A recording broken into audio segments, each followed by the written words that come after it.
Pindah, Bu. Oke, good. Jadi ini ya, untung saya masih punya yang rosuvastatin. Mungkin biar gak bingung juga, mungkin gak mengulang kesalahannya Tia, nanti ya saya coba jelaskan.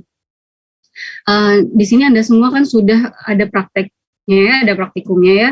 Nanti mungkin akan lebih paham juga gitu ya. Kalau praktikum kan kita trial dengan yang sederhana. Nah, ini adalah kita mencoba mengaplikasikan apa ilmu yang kita sudah tahu di pertemuan-pertemuan sebelumnya, kemudian digabungkan dengan pengetahuan yang ada ketika kalian trial di laboratorium gitu ya. Oke, kita mulai ya. Ini adalah tablet rosuvastatina. Ini yang penting. Monografi bahan saya sudah tekankan berkali-kali, bahkan di setiap sesi ya, saya bilang monografi bahan itu penting ya. Monografi bahan itu penting. Ini ya, kita lihat strukturnya. Strukturnya si rosuvastatin adalah ini, ada Ca++. Makanya dia disebut dengan rosuvastatin kalsium. Ya, yang penting dari dia adalah coba lihat yang saya highlight merah, stabilitas. Rosuvastatin kalsium tidak stabil pada asam, oksigen, cahaya, dan kondisi yang lembab. Nah, ini akan menjadi highlight saya gitu ya, highlight kita ke formulasi berikutnya, karena dia punya sifat ini nih, ini PR gitu ya, supaya dia stabil gimana ya, gitu ya. Jadi karena si alaminya rosuvastatin ini, stabilitasnya jelek gitu ya, pada kondisi asam. Sedangkan kalau kita minum dalam bentuk tablet, ya, lambung pH-nya apa? Asam kan, dia tidak stabil. Khawatir gitu, sebelum diserap, sebelum diabsorpsi ke tubuh dan menghasilkan efek terapi, dia terlebih dahulu rusak atau terdegradasi di dalam tubuh. Nah, ini yang mau saya atau yang akan kita gitu ya modifikasi. Kita coba ya. Nah, mekanisme kerja ini juga tidak ada ya tadi ya, kalau nggak salah. Ada tapi mungkin sedikit ya, yang menjadi highlightnya tidak ada. Betul bahwa dia adalah menghambat CoA reduktase ya. Dia adalah obat kolesterol, kita semua tahu ya. Tapi apa yang menjadi titik perhatian kita pada rosuvastatin ini ya? Dia mengurangi total kolesterol LDL, ApoB, dan kolesterol VLDL, dan meningkatkan kolesterol HDL pasien dengan hiperkolesterolemia. Nah, ini yang jadi highlight kita. Udah, mekanisme kerja dia kita tandain yang itu, gitu ya. Kita fokus ke situ.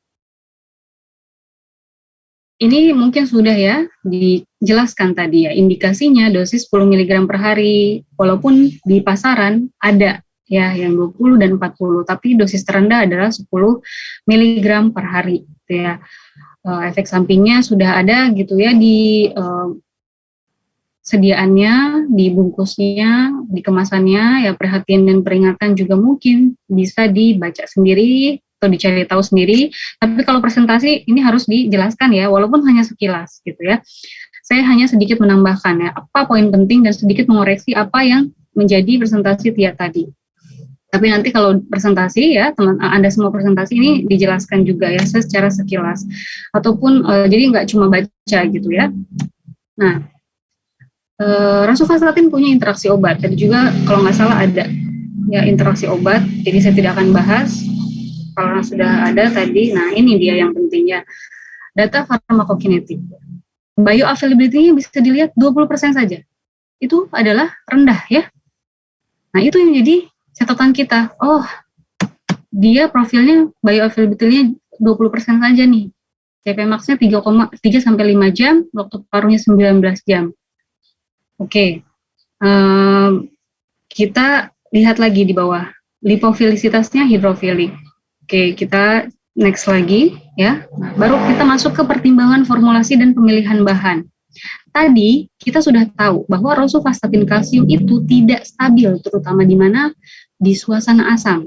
Kemudian dari profilnya kita juga tahu bahwa dia itu bioavailability class-nya adalah kelas 3. Yang mana yang sudah saya bahas kemarin, dia punya kelarutan yang tinggi, tapi permeabilitasnya rendah. Sifat yang demikian akan mengakibatkan bioavailabilitasnya menurun ya, atau jelek. Nah, dari dua catatan ini kita bisa berpikir, karena dia tidak stabil di pH asam lambung, mengakibatkan dia tidak larut atau dapat mengendap bahkan rusak gitu ya, maka bikinlah tablet salut enterik. Saya mau bikin tablet salut enterik salut enteriknya saya mau pakai HPMCP. Nah, kemarin kan saya sudah jelaskan apa plusnya gitu ya, apa istimewanya ini, polimer ini gitu, sudah saya jelaskan. Kemudian karena BCS-nya kelas 3, saya mau dia cepat larut. Saya mau pakai Formation Intestinal Enhancer atau Dissolution Enhancer. Saya pakai ini deh, kelas ketosan and trimethyl ketosan klorida atau TMC. Nah, dari dua sifat ini ya, saya mau pakai tambahan PEG sebagai plasticizer-nya. Nah, ini yang akan keluar original dari kepala kalian sebenarnya ya. Bagaimana kalian berinovasi dan berkreativitas. Berdasarkan apa? Berdasarkan sifat zat aktifnya. Nggak apa-apa, sah-sah aja gitu ya. Atau ini bukan untuk langsung di trial gitu ya. Nggak apa-apa, kan ini belum di trial. Jadi kita nggak tahu kekurangannya hasil desain kita gitu ya. Namanya juga mendesain.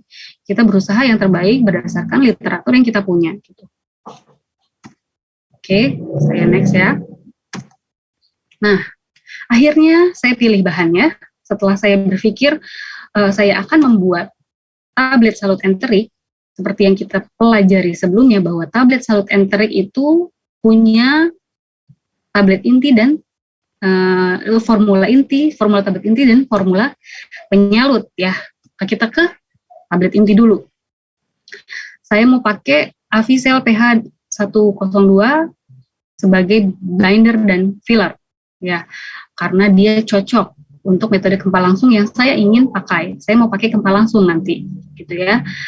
Karena dia bisa punya dua fungsi, dia akan mengurangi jumlah bahan yang digunakan ya, tidak banyak-banyak, saya akan sederhanakan. Nah, fungsi dia sebagai pengikat juga bisa menghasilkan massa serbuk yang kompak sehingga dapat dikempa dengan baik. Ini cocok dengan keinginan saya, dia akan saya buat dengan metode kempal langsung. Maka saya pilih Avicel gitu ya. Kemudian untuk disintegran saya pilih Amylum Preglatinas. Ini ya yang tidak ada di TIA tadi. Kamu pilih apa, sebagai apa, kenapa gitu ya. Pemilihan bahan itu penting. Kemudian kenapa saya pilih ini sebagai disintegran? Karena daya hancurnya baik dibandingkan dengan kelas pasti biasa, karakteristik compressibility-nya dan flowability-nya atau sifat alirnya itu baik. Ini cocok juga untuk kempal langsung. Jadi saya pilih bahan-bahan yang cocok untuk metode yang saya pilih. Ya, saya pilih kempal langsung, maka saya pilih bahan-bahan yang cocok untuk kempal langsung. Lubrikan saya pakai MGS Kairat. Untuk gelidannya saya pakai kalsium di basic kalsium fosfat gitu ya. Kenapa? Karena dia bisa melindungi zat aktif yang tidak stabil terhadap pengaruh lingkungan, dan kita tahu tadi sifatnya sirosulfasat ini tidak stabil gitu ya, dan dia juga bisa berfungsi sebagai alkalizing agent atau stabilizer gitu ya, supaya dia tidak rusak karena mukosa lambung. Yang kita tahu binder lain kan ada CMC, MC, HPMC, HEC ya, tapi saya pilih Avicel misalnya gitu ya. Nah ini yang tidak ada, ini yang dituntut dari kalian, berpikir inovatif, ya, berpikir secara statistis. Bagaimana kita membuat satu sediaan yang baik.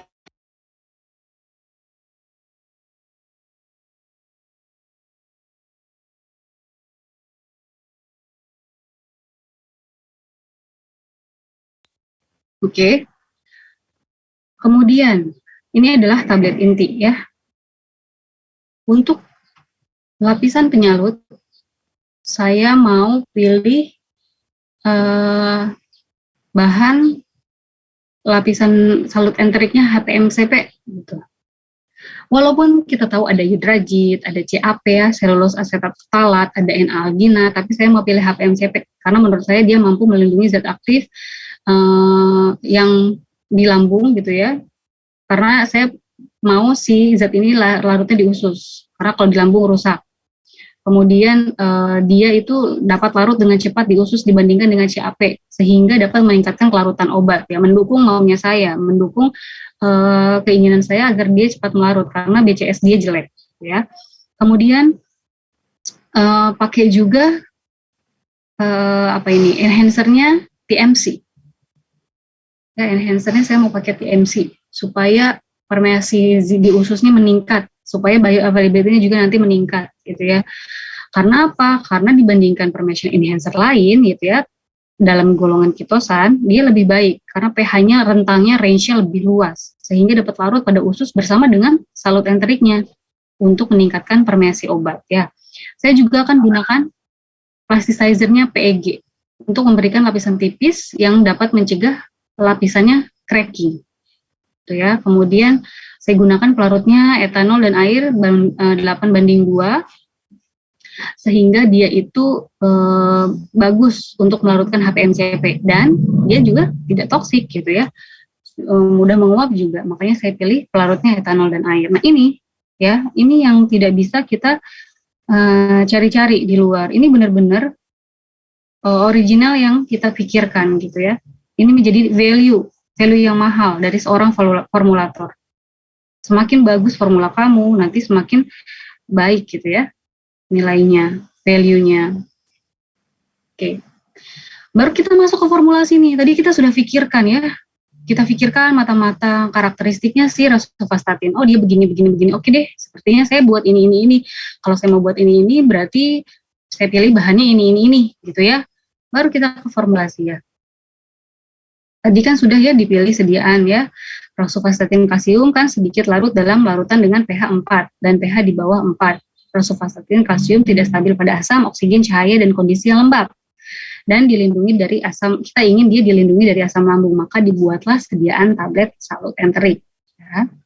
Nah, tadi sudah kita lihat, kita pilih apa saja, baru kita masukkan di sini, dalam 100 mg atau 1 tablet, berapa dia ada. Dari mana kita tahunya ini? Ya dari monografi, dari buku eksipien. Berapa persen sih dia boleh sebagai itu? Kan kemarin kita sudah lihat ya, masing-masingnya, monografinya. Avisel sebagai binder, disarankan berapa persen? 2-7%, oke saya mau ambil 5% misalnya. Maka kita bikin berapa 5% dari 100 mg, misalnya seperti itu. Itu kalian hitung sendiri ya, ini juga nggak ada tadi di TIA ya. Padahal ini adalah intinya. Kuliah DBSOP, it's all about design, formulation gitu ya, padat. Nah, tadi rosuvastatin kalsium adalah zat aktif yang kita punya. Saya mau bikin 10 mg saja. Kemudian sebagai binder, saya pilih Avisel 102. Besarannya 77 mg. Sebagai diintegran, tadi saya pilih amilum dengan bobot 10 mg. Dan lubrikannya saya pilih MG stearat 1 mg saja. Sebagai stabilizer dan gigidan, saya pilih dikalsium fosfat anhidrat ya, 2 mg. Ini adalah formulasi tablet inti. Karena saya mau bikin salut enterik, maka saya punya juga formulasi penyalut. Formulasi penyalutnya adalah seperti ini. Saya tadi mau pakai HPMCP ya, karena dibandingkan dengan yang lain, ini menurut saya, gitu ya, nggak apa-apa, sah-sah aja, nggak ada benar dan salah. Di sini nggak ada benar dan salah. Ketika kalian membuat formulasi, jangan takut. Ya, jangan takut. Nanti bisa direview. Yang penting kita tahu gitu ya, ini cocok dan sesuai ya. Menurut saya ini lebih baik gitu ya. Benar dan salahnya itu kalau misalnya benar-benar nggak sesuai, udah tahu dia OTT, nah itu baru salah ya. Tapi kalau kita tahu dia nggak OTT gitu ya, dia sesuai, ya pakai apapun boleh gitu ya, namanya juga kreativitas. Kemudian plasticizer-nya saya pakai polyethylene glycol, PEG 4000. Kemudian saya tadi pakai TMC, ya, permeation enhancer. Kemudian bahan etanol airnya 8:2 tadi kan ya, sebagai pelarut, untuk melarutkan HPMCP-nya lebih baik ya. Nah, ini buatnya gimana? Saya udah kasih tahu, emang udah catat, harus ada ini. Tadi saya di awal udah bilang, saya mau bikin kempal langsung gitu ya. Nah, dibuatlah ini.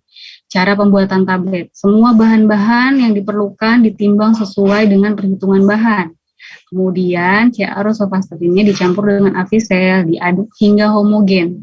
Campuran ditambahkan dengan amilum, ya, MG stearat dan kalsium fosfat anhidrat satu persatu, kemudian dicampur hingga homogen.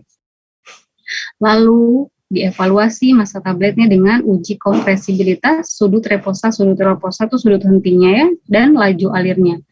Baru dicetak dengan bobot rata-rata tablet 100 mg dengan metode kempal langsung. Untuk mencegah kestabilan dari zat aktif pada saat pembuatan harus dilindungi dari cahaya dan udara. Nah ini ya. Jadi kita tuh benar-benar memperhatikan sifatnya dia ya, benar-benar memperhatikan bagaimana dia itu supaya stabil. Jadi kita pikir, oh berarti ketika pembuatan dia ya harus dilindungi dari cahaya dan udara gitu. Kita kasih catatan. Ini adalah penyiapan larutan penyalutnya. Pertama, kita dispersikan dulu HPMCP-nya ke dalam 40 ml campuran etanol aquades, sedikit demi sedikit dengan bantuan stirrer hingga terdispersi. Nah, ini nggak mungkin kita tahu kalau kita nggak baca ya.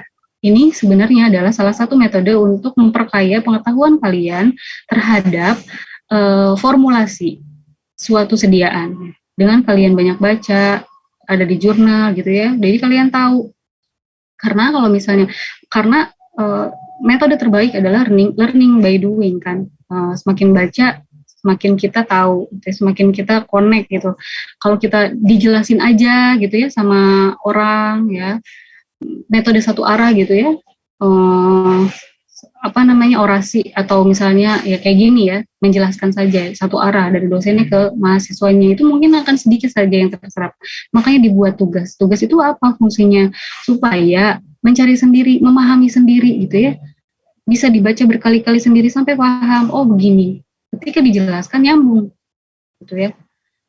Kemudian setelah mendispersikan HPMCP, PEG-nya dilarutkan ke dalam 40 ml etanol aquades. Setelah larut, dicampurkan ke dalam campuran penyalut.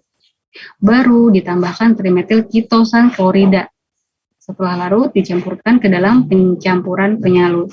Nah, ini didapatkan dari jurnal-jurnal yang sudah membuat salut enterik ya, dengan zat yang mirip-mirip gitu ya. Oh, gimana sih cara bikinnya? Baca aja, banyak kok. Kemudian tambahkan etanol aquades dengan perbandingan 8:2 tadi ya, hingga volume 100 ml ke dalam larutan penyalut, lalu diaduk sampai homogen. Barulah larutan penyalutnya diuji viskositasnya menggunakan Brookfield yang ada di lab ya, ada di laboratorium Brookfield. Nah, baru ke proses penyalutannya. Jadi tertata satu-satu gitu ya, sistematis. Panci untuk penyalutan dibersihkan dari karat, debu, dan kotoran lain. Dibersihkan menggunakan cairan anti karat. Setelah bersih, dikeringkan gitu ya, baru dijalankan dengan putaran 15-20. Kemudian alat penyemprot medium penyalutnya atau spray gunnya dibilas dulu dengan air. Kemudian selang angin dipasang menghubungkan penyemprot dengan kompresor ya. Kompresor yang dia menyemprotkan serot-serot gitu ya. Nozzle-nya dihubungkan dengan kompresor. Tentu saja kompresor ini harus dicek dulu kondisinya.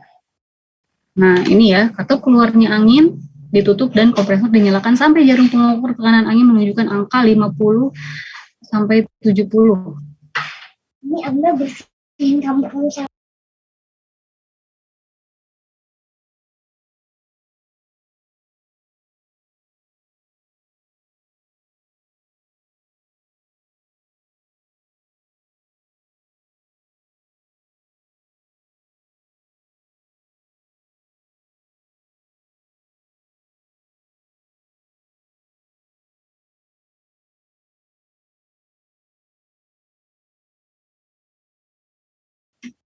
Ini ya tahapan-tahapannya ya. Kemudian setelah disemprot, disiapkan pengeringnya, kemudian masukkan tablet intinya ke dalam panci, disemprotkan penyalutnya. Kemudian setelah proses penyemprotannya selesai atau penyalutannya selesai, barulah si tablet dibiarkan dalam panci penyalut yang tetap berputar sampai dia dingin ya, karena supaya salutnya nggak rusak gitu ya. Baru dilanjutkan dengan proses pengeringan menggunakan pengering. Nah, sampai situ gitu ya, kita jadi tahu, jadi jelas. Oh oke, kamu bikinnya bagus ya, memperhitungkan ini. Kenapa pakai suhu segini? Oh karena dia begini gitu ya. Nah, ini secara sistematis seperti itu. Barulah kita masuk ke monografi zat tambahan. Kalau kalian ingin menjelaskan gitu. Sebenarnya ini boleh sebagai tambahan, tapi ini jadi nilai plus ya.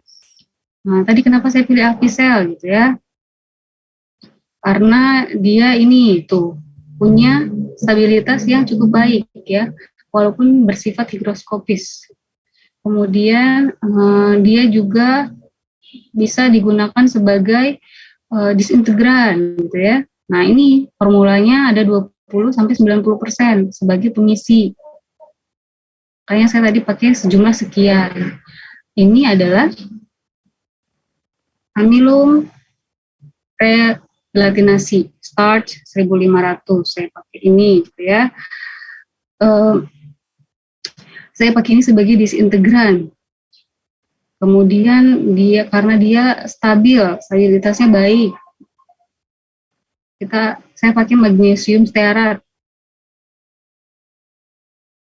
sebagai lubrikan. Nah, ini ya, kita jelaskan di sini.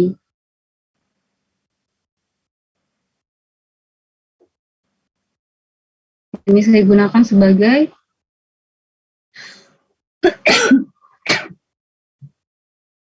pengisi ya, tablet.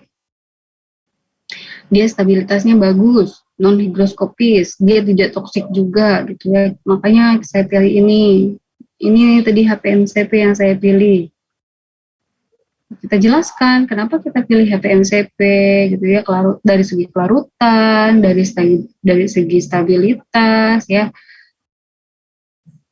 Nah, pakai ini juga, dia larut dalam pH asam, basa maupun netral, dia range-nya luas.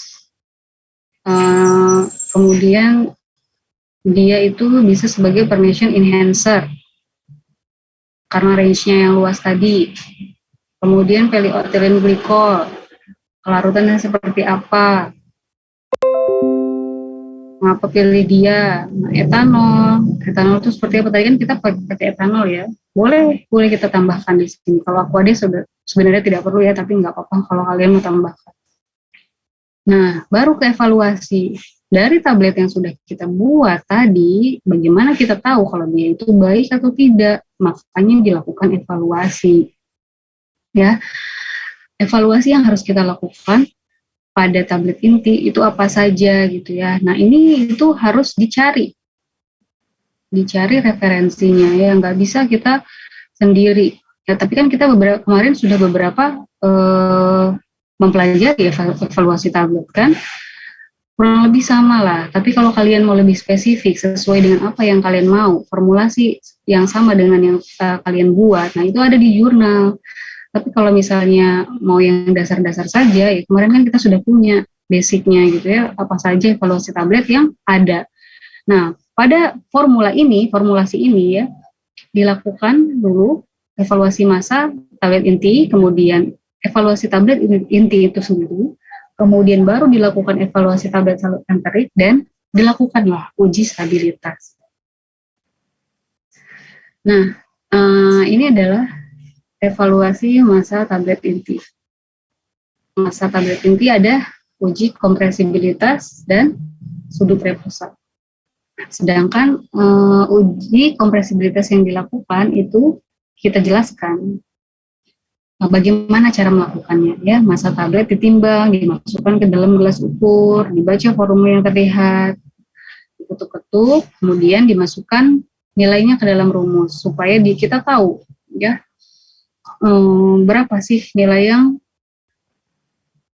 bagus gitu ya, masuk range atau tidak. Nah, ini ya, masukkan juga referensinya ya, skala kemampuan mengalir. Kalau dia kurang dari 10, rasionya 1 sampai 1,1, maka sifat alirnya istimewa gitu ya. Nah, ini kan kita tadi lihat ya, nih V1 dan V2, massa tabletnya adalah M.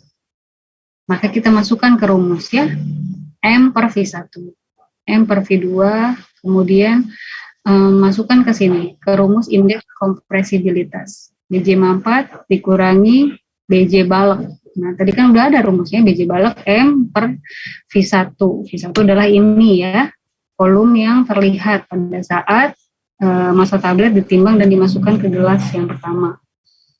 Kemudian BJ mampat. Nah, ini berat jenis mampat M per V2. Kita sudah tahu ya, kali 100%. Dilihat. Oke, berarti sifat air, formula saya bagus nih, istimewa, keren nih. Oke, gitu ya. Nah, ini baru kita tahu kalau kita sudah mencoba membuatnya. Tapi ini bagus untuk acuan kita, gitu ya. Maknanya kita tahu apa yang harus kita evaluasi terhadap formula yang kita buat. Kemudian sudut reposa, ya. Sudut reposa adalah sudut istirahat ya. Caranya, ini adalah caranya, tahapan-tahapannya ya, tahapan-tahapan. Yang pertama, sejumlah bahan ditimbang lalu dimasukkan ke dalam corong flow meter, diratakan bagian atasnya. Kemudian alatnya dijalankan, diukur waktu yang dibutuhkan oleh seluruh bahan untuk mengalir melalui corong. Nah, laju alirnya dinyatakan dalam gram per detik ya, gram per detik. Kalau misalnya tidak lebih dari 10 detik maka dinyatakan baik ya, jika dia mengalirnya kurang dari 10 detik. Nah, pengukuran sudut reposa ini dilakukan setelah serbuknya mengalir bebas. Kita ukur nih tinggi dan setengah lebar serbuknya. Nanti ada rumusnya setelah ini kalau nggak salah. Nah, oke. Ini sudutnya.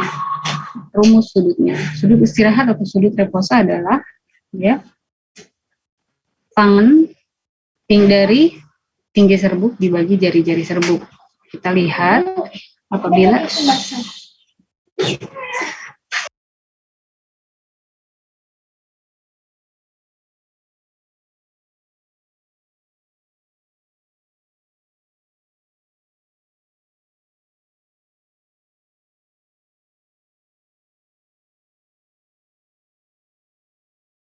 ukurannya juga dilakukan ya, diameternya dilihat pakai jangka sorong. Kenapa penting? Selalu dikatakan bahwa kalau ukurannya nggak seragam, ya kita nggak tahu ya zat aktif yang ada di situ seragam atau tidak gitu ya. Nanti berpengaruh pada efek terapi juga gitu ya. Selain itu, keseragaman ukuran juga dipengaruhi oleh sifat alir, densitas, dan stabilitas sponge pada alat cetak tabletnya. Menurut Farmakope Indonesia 3, FI 3 ini dulu ya, sekarang udah 4 ya. Kecuali dinyatakan lain, diameter tablet tidak lebih dari 3 kali dan tidak kurang dari 1/3 kali tebal tabletnya.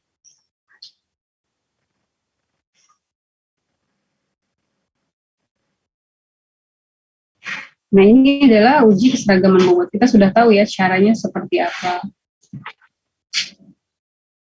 Kemudian, pengujian keseragaman kandungan. Kurang lebih kita tampilkan kriterianya, kemudian apa gitu ya maknanya, tampilkan di sini.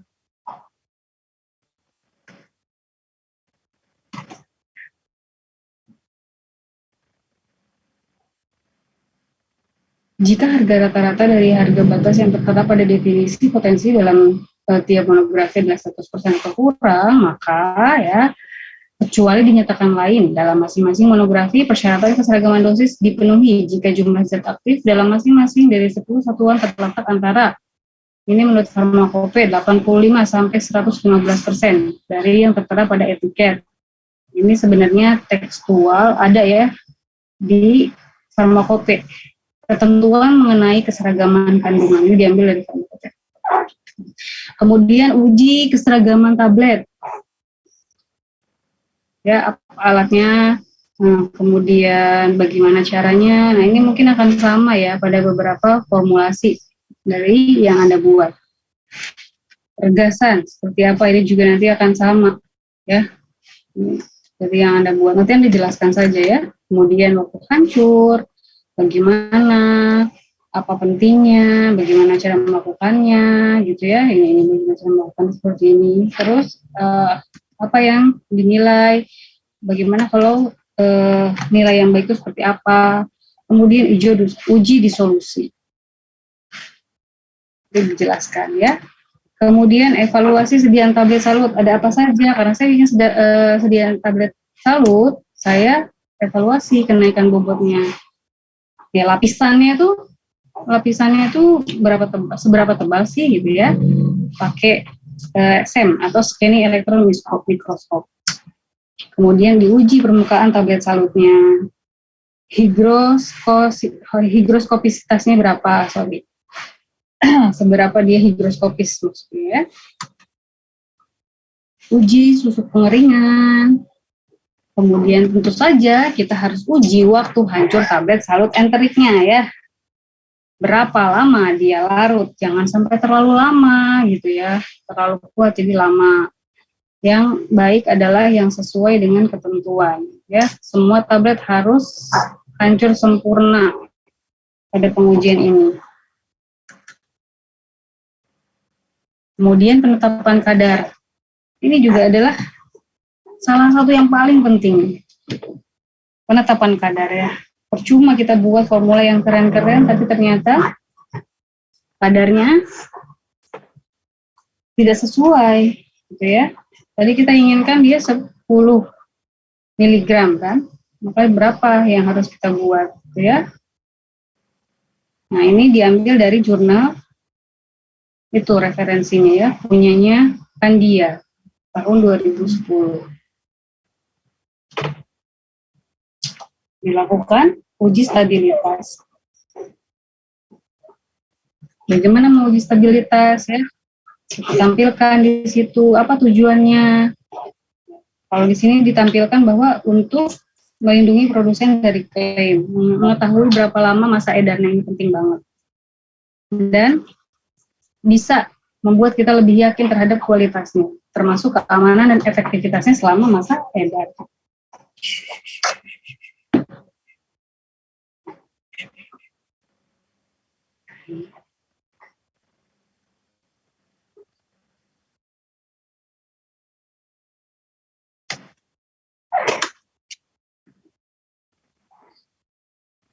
Uji stabilitas itu di industri farmasi biasanya ya dibagi menjadi 5 atau 6 tahap ya.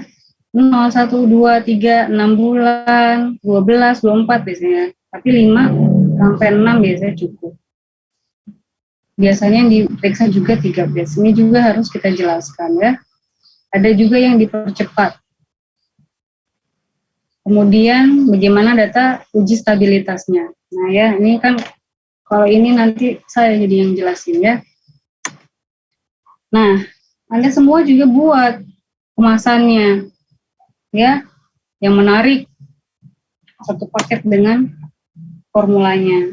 Dalam hal ini mungkin saya di sini ada contoh Provas namanya. Buatnya